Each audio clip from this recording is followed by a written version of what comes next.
హైదరాబాద్లో రాత్రి పలు ప్రాంతాల్లో భూ ప్రకంపనలు వచ్చాయి. అత్తాపూర్, పద్మశాలిపురం, చార్మినార్, రాజేంద్రనగర్, చంద్రాయనగుట్ట, సరూర్ నగర్, పహాడీ షరీఫ్ తదితర ప్రాంతాల్లో భూమి స్వల్పంగా కంపించింది. దీంతో ప్రజలు భయంతో ఇళ్లలో నుంచి బయటకు పరుగులు తీశారు. భూమి దాదాపు 4 సెకండ్ల పాటు కంపించింది. ఎలాంటి ప్రాణ ఆస్తి నష్టం జరగలేదు.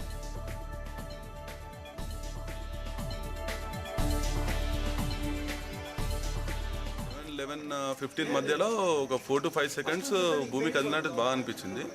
కదిలింది అంత గమనించలేం కానీ సౌండ్ మాత్రం బాగా వచ్చింది. ఒక ఏదో ఐరన్ శబ్దాలు లాగా వచ్చింది. దాంతో గమనికతో టెనెంట్స్, నేబర్స్ అందరితో మాట్లాడేసరికి ఇది భూమి ఏం పక్కన సౌండ్ కాదు, భూమిలోంచి సౌండ్ వచ్చిందని చెప్పి అనుకున్నాము.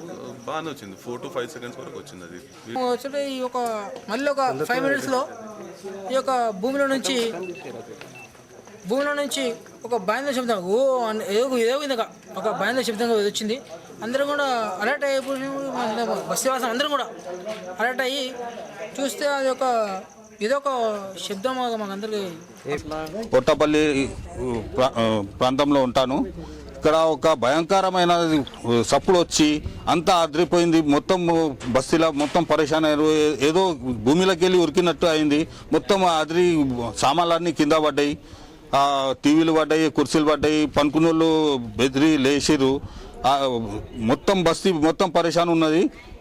అందరు ఇళ్ళకి వెళ్ళి బయటకు వెళ్ళి అందరు ఒకరికొకరు అడుగుతుర్రు, ఏమైంది ఇట్లా సప్పుడు వచ్చింది అని. మొత్తం బస్తీ ఇక్కడ పరేషాన్ ఉన్నది. ఇక నైట్ అంతా మెలకువ ఉన్నట్టే ఇక్కడ ఎవరు పండుకోనికే భయపడుతున్నారు.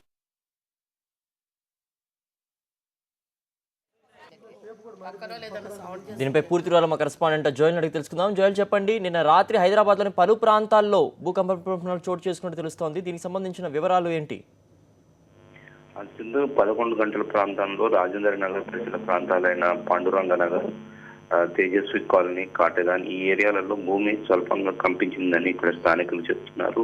సో అంటే రేకులు ఉన్న ఇళ్లలో ఆ రేకులన్నీ ఒక్కసారిగా ఇట్లా కదలడము, శబ్దాలు రావడం, అందరూ కూడా అక్కడ ఒక్కసారిగా భయభ్రాంతులకు గురయ్యారు ఈ ప్రాంతాలన్నిటి ఉన్న ప్రజలందరూ కూడా.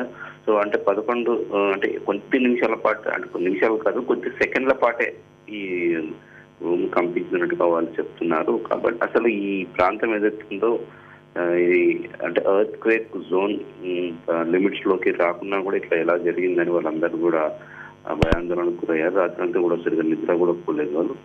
సో దీనికి సంబంధించిన ఏదైతే సంస్థ ఉందో మన హైదరాబాద్ లో ఎన్డీఆర్ అధికారులు వాళ్ళకు సమాచారం అందించారంట, కానీ ఇప్పటి వరకు ఎవరు రాలేదు. ఉదయాన్న వచ్చే అవకాశం ఉందని చెప్తున్నారు. వచ్చిన తర్వాత వాళ్ళంతా దాన్ని బట్టి అక్కడ మెజర్మెంట్స్ చేసి అక్కడ కొన్ని పరీక్షలు జరిపి అప్పుడు కానీ అసలు ఇది భూమి కంపించిందా అసలు ఏందా అనే విషయాన్ని స్పష్టంగా మనకు తెలుస్తుంది.